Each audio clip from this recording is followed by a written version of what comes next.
Hello dear viewers, आज हमारे साथ एक और महान शख्सियत मौजूद हैं जो कि बायोलॉजी के एक बहुत अच्छे टीचर हैं, आरती मैम। मैं इनको पहले अपने अंदाज में बुलाना चाहूंगा। वो कहते हैं कि इकना एक शम्मा अंधेरों में जलाए रखना, सुबह होने को है माहौल बनाए रखना। कौन जाने कि आरती मैम किस राह से गुजरे, हर राह को फूलों से सजाए रखना। सबसे पहले मैम आपका बहुत बहुत धन्यवाद कि आपने हमारे लिए समय निकाला। Thank you so much sir. Ma'am मैं सबसे पहले आपसे यही क्वेश्चन पूछना चाहूंगा कि आपने बायोलॉजी में अपना करियर क्यों चूज किया? सर एक्चुअली स्टार्टिंग से ही ना मुझे बड़ा इंटरेस्ट था ये जानने में कि लाइक हमारी बॉडी में एक छोटा सा सेल है, वो कैसे फंक्शन करता है। हमारी बॉडी में हम खाना खाते हैं, वो कैसे डाइजेस्ट हो रहा है। लाइक प्लांट्स को देखते हैं तो वो अपना फूड कैसे प्रिपेयर करते हैं। ये सब जानने में मुझे बहुत इंटरेस्ट था, इसलिए मैंने एज अ बायो अपना करियर स्टार्ट किया।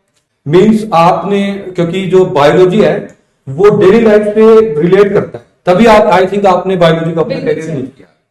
तो मैम आप ये बताइए कि डेली लाइफ में हमें कहाँ कहाँ बायोलॉजी का यूज देखने को मिलता है? सर जैसे देखो, हम जैसे खाना खाते हैं सर, तो वो कैसे डाइजेस्ट हो रहा है, उससे कौन सा खाना हमारे लिए बेनिफिशियल है, कौन सा खाना खाना चाहिए नहीं खाना चाहिए, हाथ धोने से मास्क पहनने तक सब बायोलॉजी पे डिपेंड करता है कि वैसे एक टीचर की लाइफ में बहुत सारे इंटरेस्टिंग इंसिडेंट रहते हैं, तो क्या आप कोई ऐसा इंसिडेंट बता सकते हैं जो आपको याद हो? यस सर, बिल्कुल।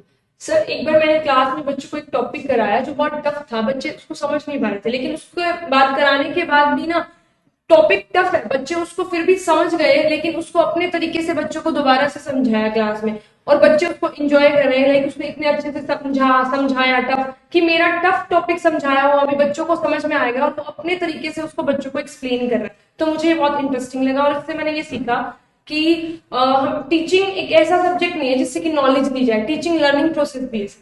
बहुत बढ़िया। एक टीचर का एक स्टूडेंट के साथ ऐसा लिंक होता है कि जो स्टूडेंट होता है वो हर बार टीचर की मानता है, मतलब वो इन्वॉल्व हो जाता है।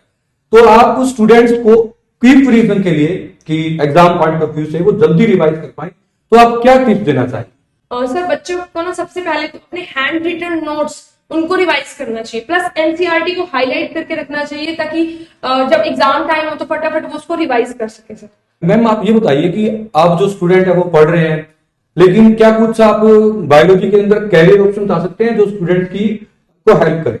यस सर, डॉक्टर बन सकता है बच्चा, डेंटिस्ट बन सकता है सर, फार्मासिस्ट बन सकता है, और जैसे कि बायोकेमिस्ट्री में जा सकता है, और भी ऑप्शन है, टीचिंग, इवन टीचिंग भी कर सकता है सर बच्चा। जो एक टीचर होता है वो खाली टीचर नहीं, एक मोटिवेटर भी होता है, क्योंकि हम भी देखते थे कि पूरी क्लास के अंदर किसी टीचर की एक बात ऐसी थी जो हमारे दिल पे लगाती थी, हमें जो है वो कहते पिंच कर जाती थी, या हमें मोटिवेट कर जाती थी, इग्नाइट कर जाती थी। हजारों किलोवाट का एक रॉकेट भी होता है ना, उसको स्टार्ट करने के लिए एक स्पार्क चाहिए होता है। तो ऐसे ही स्टूडेंट को अपनी लाइफ में आगे बढ़ने के लिए भी एक मोटिवेटिंग टीचर चाहिए होता है, कोई एक मोटिवेटर चाहिए होता है। तो आप अपने स्टूडेंट्स को मोटिवेट कैसे करते हैं?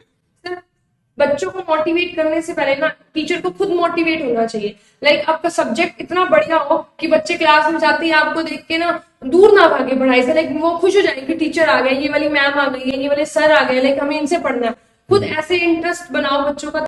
बिल्कुल मैम। आपके जो आइडियल टीचर थे या कोई साइंटिस्ट के बारे में आप बात करना चाहें जो अभी तक जिनका इम्पैक्ट आपकी लाइफ पे? सर मुझे सबसे इंटरेस्टिंग साइंटिस्ट जो लगते हैं वो ग्रिगोर मेंडल जी हैं, क्योंकि उन्होंने लाइफ की ऐसी ऐसी चीजें बताई हैं।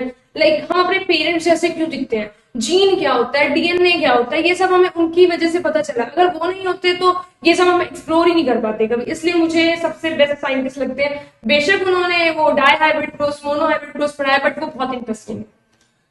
मैम अब एक हाइपोथेटिकल क्वेश्चन पूछता हूँ, अगर आपको कभी डॉक्टर बनने का मौका मिल जाए तो आप कौन सी स्पेसिफिक लाइन चूज करना चाहेंगे, किस चीज के डॉक्टर आप बनना चाहेंगे? सर मैं कार्डियोलॉजिस्ट बनना चाहूंगी, हार्ट सर। अगर हमें क्लास में बच्चों को एंगेज रखना हो तो हम क्या क्या एक्टिविटीज या क्या क्या तरीके इस्तेमाल कर सकते हैं जिससे कि बच्चे क्लास में एंगेज रहे? सर बच्चों को एंगेज करने के लिए ना रियल लाइफ से कनेक्टेड एग्जाम्पल देने चाहिए। अगर हम रियल लाइफ से कनेक्ट करके बच्चों को एग्जाम्पल देते हैं तो वो कभी भी भूलते नहीं है उन एग्जाम्पल्स को। बिल्कुल मैम। मैम आप ये बताइए प्रैक्टिकल लैब्स के अंदर बच्चों को क्या चीज मिस नहीं करनी चाहिए? और सर क्लासरूम में कहें या लैब में कहें, बच्चों को माइक्रोस्कोप मिस नहीं करना चाहिए, क्योंकि माइक्रोस्कोप में जो स्लाइड हम देखते हैं ना उसका व्यू अलग होता है, जो टेक्स्ट बुक में हम देखते हैं वो अलग होता है, इसलिए माइक्रोस्कोप बच्चों को मिस नहीं करना चाहिए कभी भी। ठीक है मैम, मैं कुछ क्वेश्चंस आपसे आगे पूछने वाला हूं, उसको आपको बहुत अच्छे से आंसर देना है क्विक ब्रेक के बाद पार्ट 2 के अंदर। Thank you viewers.